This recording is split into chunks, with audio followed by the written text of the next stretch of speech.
Want to get good at the game? Yeah. Want to sharpen your PVM skills? Yeah. Want to learn Phosani's Nightmare? No, why would anyone want that? Welcome to How to Do Phosani's in Under 10 Minutes. This is going to be a lot like pulling a slot machine, except instead of putting money in every time you want to pull the lever, the machine just stabs you in the balls. Luckily for Jagex, some of us are into that. Or, some of us are Iron Men. Thank you, sir. May I have another? I am currently in the middle of a rebuild, which means Jagex has forced me into wearing a fursuit. I promise I am not a furry, but the totalitarian regime that is Jagex demands I comply or die. A plus side to my new fuzzy prison is I get to slap Iron Man friendly in the title and not have it be clickbait. Here's the gear I'm wearing. Fursuit, as stated previously, is mandatory. Fang and your best defender are the weapons, and some Moonlight Anterbolts for that motherfucking Fang. Golden Cock Ring for the fast special attack regen, and the rest is whatever your best melee gear looks like. In the inventory, we have our 4-way mage switch, necklace, cape, staff, and the ice. Void Waker for fast, guaranteed damage, our Schmeat, and as stated previously, that MF Thang. Teleports out, teleports in, Book of the Dead, Rune for Thralls, and Souls for Death Charge. 1 Divine Super Combat, 1 to 2 Sandfuse, 2 to 3 Prayer Potions, and 10 Anglerfish. If you are a maxed main or not a broke bitch, here's some good setups. Just wear your best melee crush gear and have your best mage switch, and you should be good to go. The GAT can be switched out for the MAC if you need a little extra range. For the Sleepwalkers, everything else remains pretty much the same. It is a long-ass run to Phosani's, but after 25 KC, you get a teleport there. Find your way to her basement and start running. Before we dive in, remember this is a guide for solo Phosani's Nightmare, so to start, take a drink from the vat of lean. The first and most important part of the fight, she is going to scream, shove her hands into the ground, and summon a bunch of black shit all around the map. Guess what? Don't stand in the black shit. Congrats, there's 25% of the fight finished. Thank you, We Do Raids. I don't know what we'd do without you. She attacks with all 3 styles. When she does the twist again, pray mage. When she has an epileptic fit, it's range. Think fast. Oops, that was melee. She'll scratch the ground and quickly swipe forward. Be ready. On top of her standard auto attacks, she's got 6 specials. Number 1, she will teleport to one side of the room, look towards the other, say "Krah!" and charge to the other side of the room. Number 2, she will split the room into 4 quadrants. 3 rotting and decaying quadrants, and 1 that smells like unicorn spunk. Stand in the pretty quadrant and go about your business. During this attack, she will be spawning a bunch of black shit. I shouldn't have to remind you, do not stand in it. Number 3, she'll spawn one of her insatiable brood. Once it reaches you, it'll use its razor-like talons to rip and tear your flesh apart bit by bit, quickly and violently burrowing its way under your skin. As you feel it writhing around just beneath the surface, your body flashes between the soft, dull pain of your muscles convulsing and the sharp, agonizing rip of flesh as it begins to nest further down inside your being. You flail around helpless to its desires, knowing that without warning you have been reduced to nothing more than a temporary home for this parasitic invasion. Finally, when it's found the deepest and ripest parts of your organs, it fills your belly with its festering seed and begins to lay its eggs. Then the gurgling starts, the soft, wet buzz of its wings attempting to take flight, smacking against your innards, shifting your internals, first slowly, but then with the force of a freight train. This new and improved monstrosity bursts through your chest like some kind of fucked jack-in-the-box. Your withered husk, panting and violated, watches as a new nightmare buzzes off to find a fresh victim.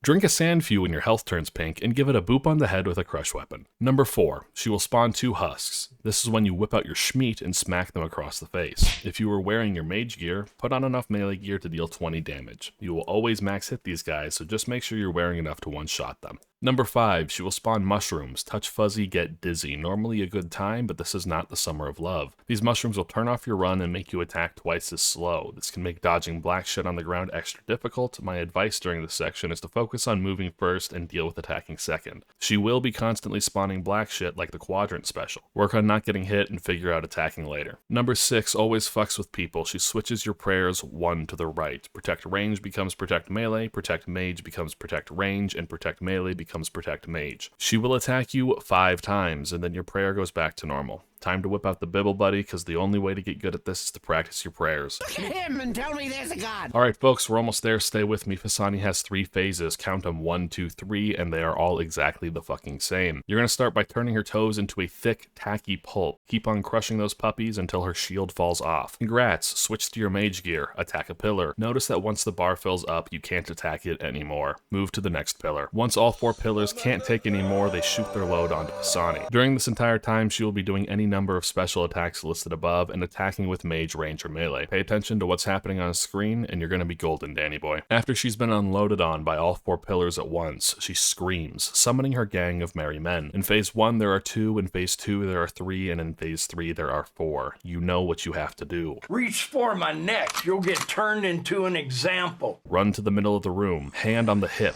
whip out the Glock, and let the archangels take him. Congrats, you've got about 5 seconds before she puts her shield back up and you do it all over again. Repeat 2 more times. When there are 3 or 4 of the merry men, you cannot range them all. Range the first 2 or 3 depending on the phase, and then put the Glock away. Get medieval on the last one. After you've killed her last 4 merry men, she's had enough. She begins angrily drafting a Reddit post, screaming and flinging her shit all over the room, demanding the JMods add new quality of life spells to the game and reverting PVM changes. Holy shit, did someone just suggest that she learn the new boss's mechanics? Downvoted and reported, she screams. The putrid stench of Doritos and Monster Energy fills the air. You have no choice but to correct her behavior and pray for her redemption. Get out your Void Waker, spec her, and say, stop! Stop using Reddit! Go outside! Whip out your melee weapon and finish her off. You don't even play the game! You stopped playing at 900 total level. Finally, after a healthy dose of realism, she is vanquished, and you're rewarded with 27 bass. For a lot of those screen grabs, I actually did have to go on Reddit, so if you wouldn't mind dropping a like and comment now, I'd really appreciate it. Alright, so that's the fight. Here are some tips, some tricks, and other important info. Most importantly, that in phase 3, she has one added mechanic. If you are praying against her attacks and she decides to attack with the same style twice in a row, she's gonna turn off your prayer. For example, you're praying range, she attacks with range again, you have to turn range prayer back on. This will probably result in deaths a couple of times because it kind of comes out of left field. Just be on your toes. If you get smacked with a 70 in phase 3, you know why. Speaking of phase 3, she likes to do melee attacks. A lot. I'm not sure what the numbers are, I don't care, and I'm sure you don't either. Just be hovering that melee prayer because she's going to be using it a bunch. Corners of Phosani are safe from the black stuff. If you're meleeing her and don't have a good tile to go to, shift click under her corners. They will only ever have black stuff under them if you stand there while she's casting. Otherwise, it is a get out of jail free tile for you to use. I didn't mention death charge during the fight, but you can use it on a lot of stuff. Parasites, husks, and sleepwalkers all give special attack back, and special attack means Void Waker hits, which means Phosani gets more deader. Getting close to the pillar lets your magic ball, your magic bat, your shadow owl thingy reach the pillar faster, so it's always best to stand up right next to them. In rare instances, when Phosani does a charge attack, she will spawn on top of you. Do not run this direction, as she will almost always hit you. Shift click through the pillar to go around. Very rarely while you're killing the 4th pillar, it is possible for Phosani to summon husks underneath you, and they will grab you, making it impossible to kill the sleepwalkers in time.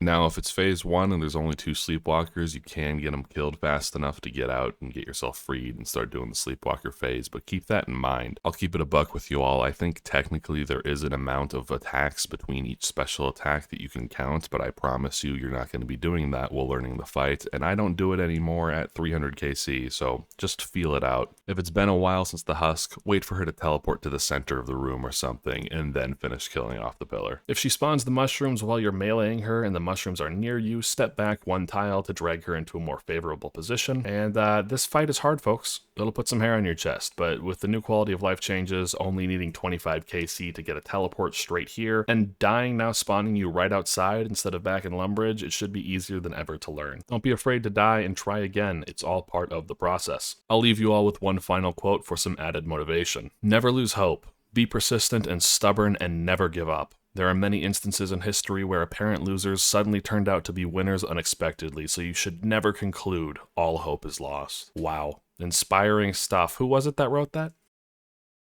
Oh, god damn it.